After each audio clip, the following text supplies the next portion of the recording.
Okay, we're going to move on to the final presentation of this first series, and then we'll get to our Q&A. So Christine Taylor from BOEM, off to you, Christine.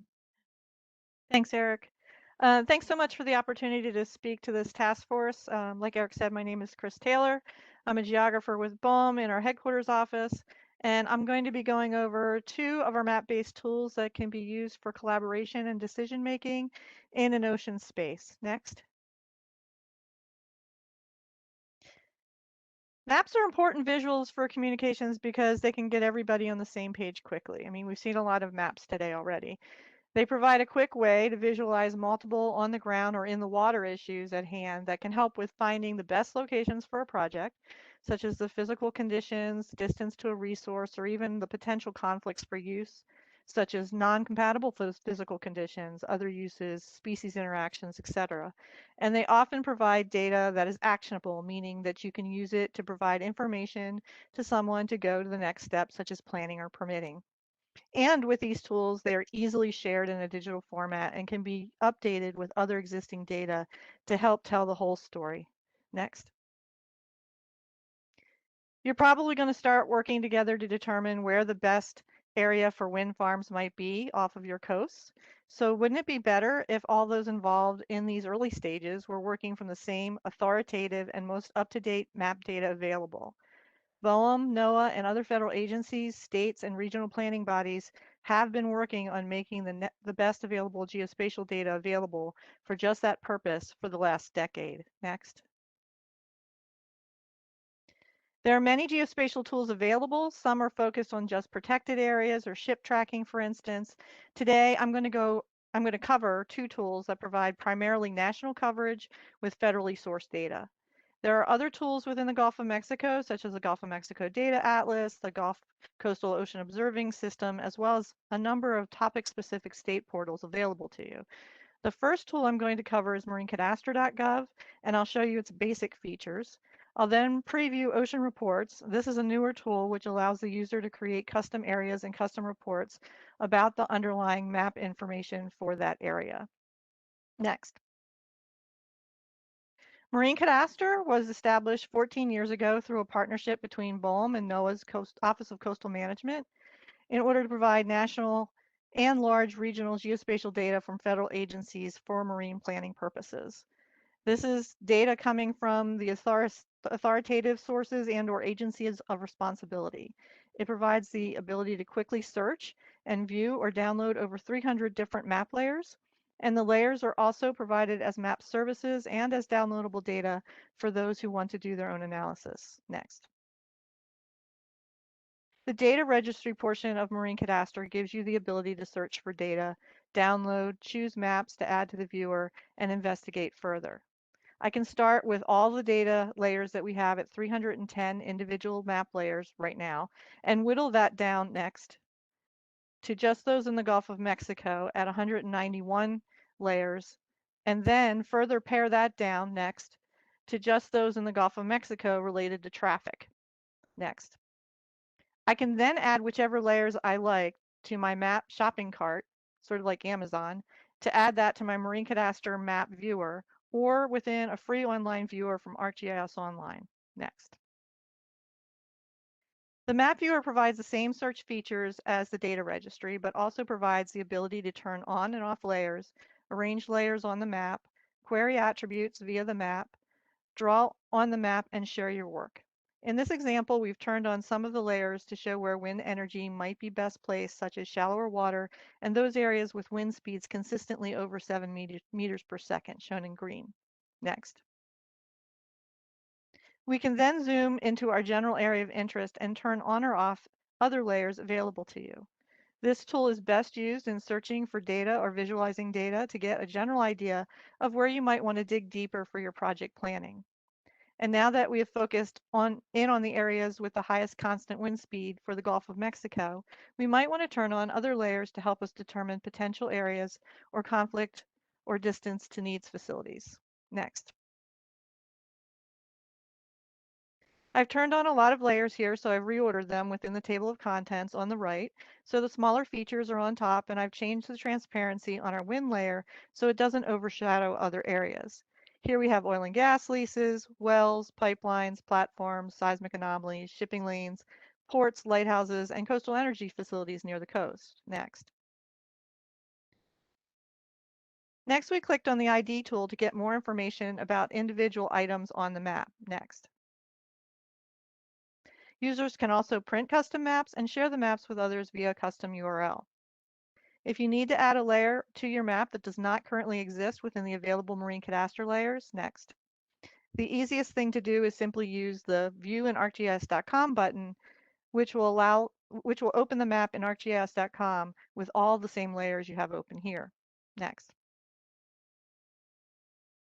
This is what I'm showing here. Once you have all your layers open in ArcGIS.com, you can turn layers on or off, reorder, and even change the cartography for some layers. And then you can save this if you set up a free account and add whatever layers you have available to you to that map. Next. Our newest tool within MarineCadastre is Ocean Reports, which we launched a little over 2 years ago. Imagine not just looking at layers on a map, but a report based on an area you draw that has done all the counts, averages, and other basic analyses for you. Then do it over and over until you see the potential scenarios you are comfortable with and share your reports with partners or provide it along with any comments about a plan. Next. The beauty of this tool is that it runs analyses for over 80 map data layers based on the user's polygon or coordinate input. It does this in usually less than 2 seconds. Anyone can use this tool. It's free. It's meant for use by project stakeholders, press, educators, legislators, industry, all of you. And it is not meant to solve all your data or mapping needs. Nothing can do that. However, it is a great way to start reviewing the information available for your area of interest. In some cases, we even point you to other similar tools, such as NOAA's Essential Fish Habitat Mapper or U.S. Fish and Wildlife's Information for Planning and Consultation, also known as IPAC. It's one of the available tools in your mapping and data toolbox. Next.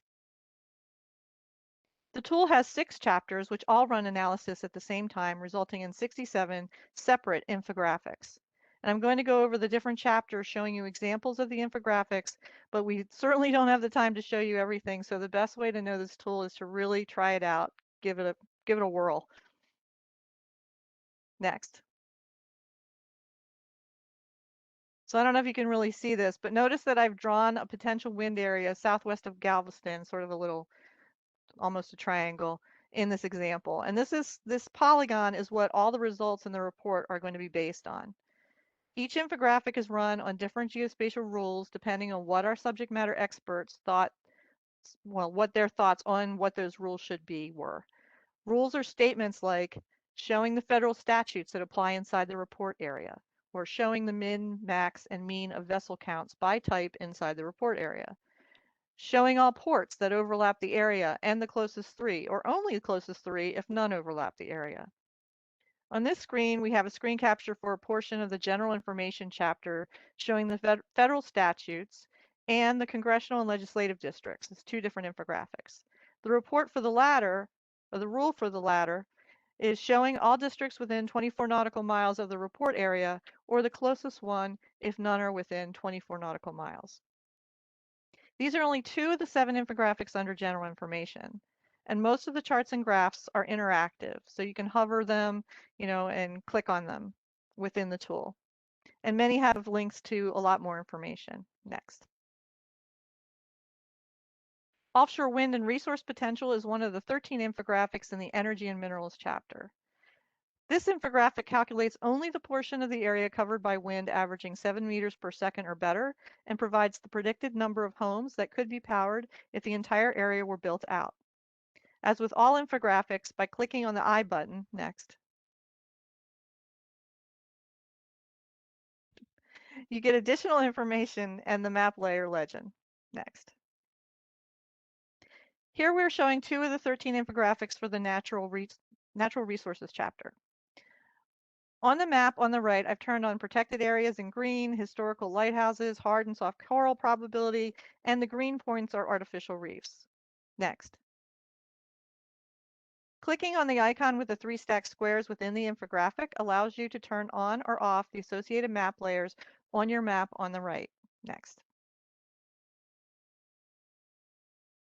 This infographic is showing prevailing wind speed and direction for the sea surface winds. I've turned on the layer for that infographic in the map, and as you can see in the histogram, it is windier in the summer. This is just one of the 12 infographics in the oceanographic and biophysical chapter. Note that you can control all the map layers on the map on the right by using the Layers tool on the bottom right. Next. There are a whopping 18 infographics available in the Transportation and Infrastructure chapter. Here we're showing 12 different layers on the map, including the nautical chart background. Next. There are 6 infographics in the Economics and Commerce chapter. Here we're showing the marine economy sectors for all 3 closest Gulf of Mexico states, along with layers on the map for coastal counties and fishing vessel counts. Next. At the bottom right of the tool, there are special tools available. These include coordinate entry, return to your original location where you drew your area, distance measurement, base map selection, and map layer controls. Next. At the upper middle of the tool, we have ways to investigate, download, save, share, and print your report. You can print a PDF version. You can save a short URL to share with others and keep the report for later. As long as you have that URL, your report will be available. Next. You can also investigate further using the available data downloads and metadata links. Next.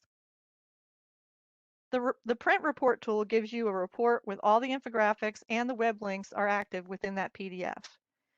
You can choose to turn off infographics that you don't need, or you can choose a preset grouping by industry. It allows you to share a timestamped report with your colleagues. Next. Thanks so much for your time, and you can reach me at the email on the slide if you need help with the tools or have any questions or suggestions. Thank you.